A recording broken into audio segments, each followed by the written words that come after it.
अभी सुन रहे हैं विराट म्यूजिक की शानदार प्रस्तुति। एगो यार के एगो भतार के है के छौरी सुनना, एगो यार के एगो भतार के दू दू गो बिन घुसे बउगे। तोरा बिया हमें सुन के छौरी है के दू दू गो डीजे बजे बउगे, है के डबल टोली बजे बउगे, है के दू दू गो छौरी नचे बउगे, है के डबल टोली बजे बउगे। एगो यार के एगो भतार के दू दू गो बिन घुसे बउगे। तोरा बिया हमें सुन के छौरी है के दू दू गो डीजे बजे बउगे, है के डबल टोली बजे बउगे, है के दू दू गो छौरी नचे बउगे, है के डबल टोली बजे बउगे।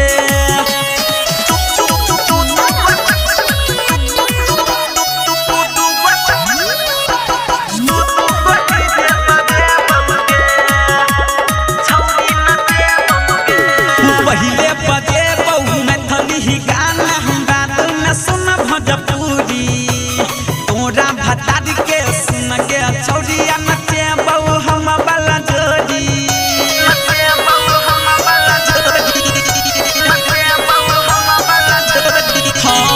पहिले बजे बहू मैथिली गाना बात में सुन भोजपुरी। तोरा भतार के सुन के छौरिया नचे बहू हम वाला जोड़ी के जोड़ी। साथे खींचल फोटो देखे बहू है के छौरी सुनना, साथे खींचल फोटो देखे बहू भतार तोहर भरत तौगे। तोरा बिया हमें सुन के छौरी है के दू दू गो डीजे बजे बउगे, है के डबल टोली बजे बउगे, है के दू दू गो छौरी नचे बउगे, है के डबल टोली बजे बउगे।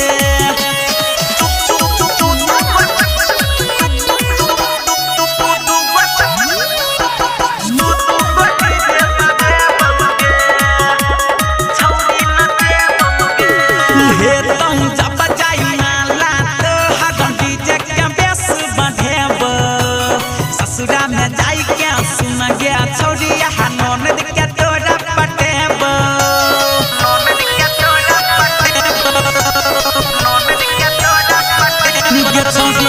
हे तम जब जाई माला तो हरदम डीजे के बेस बढ़ेब। ससुरा में जाई के सुन गे छौरिया ननद के तोरा पटेब।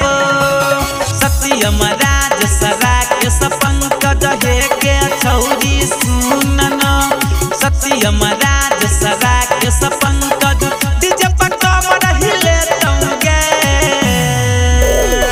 तोरा बिया हमें सुन के छौरी है के दू दू गो डीजे बजे बउगे, है के डबल टोली बजे बउगे, है के दू दू गो छौरी नचे बउगे, है के डबल टोली बजे बउगे। एगो यार के एगो भतार के दू दू गो बिन घुसे बउगे। तोरा बिया हमें सुन के छौरी है के दू दू गो डीजे बजे बउगे, है के डबल टोली बजे बउगे, है के दू दू गो छौरी नचे बउगे, है के डबल टोली बजे बउगे। Virat music digital recording studio Yamuna Nagar Jagadhri.